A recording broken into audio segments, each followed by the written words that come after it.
y'all. I always wanted to say that. We say that in Utah, and now I'm in Texas. So it's great to be with you this afternoon. Hi, my name is Mike Hussey. I'm the CIO for the state of Utah. And I had an interesting statistic given to me just yesterday, and I wanted to share that with you regarding cloud services. If you took all of the people that are worried about cloud services and you laid them down end to end, they would be a lot more comfortable. So thanks, Greg, for that statistic. Okay, oops, I'm way behind already, sorry. Cloud services is one of the priorities for NASCIO. It was in 2017. It actually has been on the list since 2010. So state CIOs are looking at how to do this. Boy, I'm trying to keep up. This is our, oh, we're going back. I will too. So cloud computing has been on NASCIO's top 10 list since 2010, and state CIOs are trying to realize the cost savings, the agility, the transformation that can happen as being part of a cloud model. So I want to discuss a few things that will help maybe everybody get a little more comfortable when thinking about the cloud. So Utah began its cloud journey in 2009. Just 18 months, we had consolidated 38 data centers, similar to what Tennessee did, and our data centers and machine rooms. And this is our data center in the foreground here, actually. It's a very good view of the valley. Don't get out much. But at the same time, we virtualized about 80% of our server farm while we migrated into these two data centers that we have. This enabled us to provision things a little more quickly, be a little more agile on our server development and our server infrastructure. So our first year, we saved $4 million.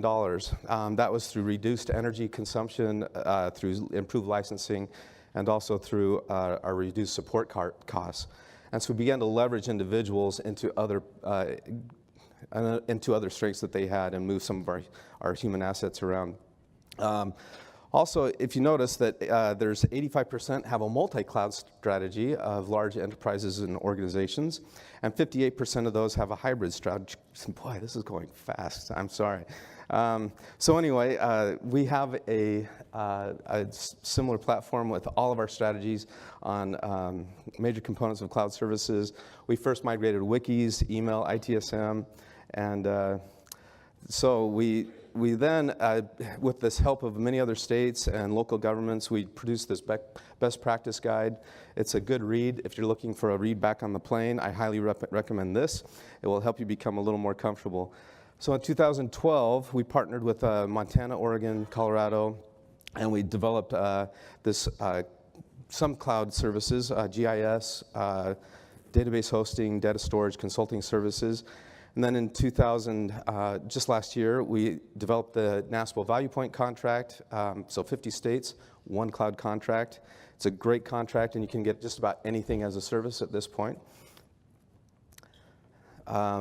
35 states initially joined on this new cloud contract. You can find things like cloud-based phone systems, unified communications, ERP modules, and the list goes on. Okay, sorry, I thought I was ahead. And so with the intent of reducing costs, NASCIO Value Point really was the intent on getting folks more to this, and appreciate Nelson for this great quote on NASCIO Value Point and what we're doing with cloud services. There's many providers that are included in the contract. You notice that you won't see things like Azure, AWS, or Google, although you can still get those through many of these integrators. And so we're moving on. So to date, we've had 71 participating addenda from states, and NASCIO Value Point, again, is planning on refreshing that contract every couple of years. Right now, the contract runs through 2026. This is the Utah cloud model. We look at both things in our private cloud and in the public cloud. You can see some of the things that we've decided to integrate into our cloud model, as well as effective management and security to provide for the agencies. For cloud services to be most effective, we must fully understand how our data is stored, managed, and transported, and this guide will help you get to that. So again, just a good read for the plane ride home. Managing our SLAs, first of all, you have to be sure that you're managing those upstream and downstream with your cloud provider and with your agencies and customers. So that's one of those important things that as you're considering going to a cloud provider. But these are some of the things that you might see in an SLA. This best practice guide that I mentioned with the Center for Digital Government will help you understand some of those caveats and things that you might consider. So again, another good read. And come to Utah sometimes. Our journey in Utah has been had many twists and bumps in the road, but each experiment and investment has led to a greater understanding of the cloud and really helped us with our strategy and moving forward. And we wish you well on your journey. Good luck.